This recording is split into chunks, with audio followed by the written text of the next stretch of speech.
Sweet ലൂവി ഇനങ്ങളിൽ ഏറ്റവും നല്ല ഇനം ഏതാണെന്ന് ഇനി അന്വേഷിച്ച് സമയം കളയണ്ട.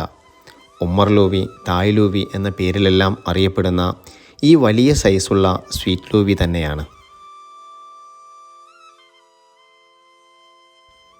മുന്തിരിച്ചെടിയിൽ മുന്തിരി കുലകുത്തി കായ്ച്ചിരിക്കുന്നത് പോലെയാണ് ഈ സ്വീറ്റ് ലൂവി മരത്തിൽ നിറയെ ലൂവി കായ്ച്ചിട്ടുള്ളത്.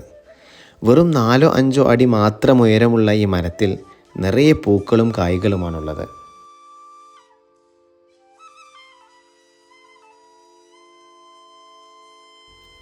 സ്വീറ്റ് ലൂവി പഴം പഴുത്ത് നല്ല കടും നിറത്തിലേക്ക് മാറിയാൽ പഴം പാകമായി. പാകമായ പഴം നല്ല മധുരമുള്ള പ്ലംസിൻ്റെ രുചിയാണ്. പഴത്തിൽ വളരെ ചെറിയ വിത്തുകളാണുള്ളത്.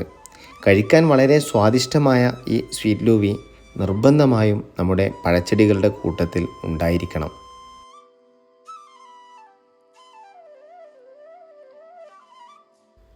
നല്ല നീർവാർച്ചയുള്ള മണ്ണിലാണ് സ്വീറ്റ് ലൂവി കൃഷി ചെയ്യേണ്ടത്.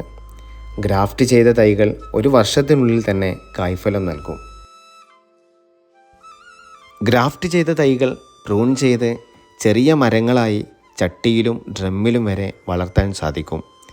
മിതമായ സൂര്യപ്രകാശത്തിൽ തന്നെ ധാരാളം ഫ്രൂട്ട് തരുന്ന ചെടിയാണിത്.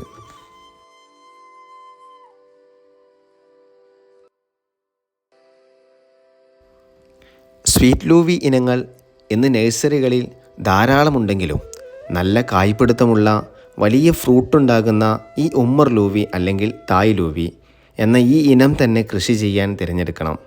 ഗ്രാഫ്റ്റ് ചെയ്ത തൈകൾ ഇന്ത്യയിൽ എവിടെയും എത്തിച്ചു കൊടുക്കുന്നുണ്ട്. ഇതിൽ കാണുന്ന നമ്പറിൽ വാട്സപ്പ് ചെയ്താൽ മതി.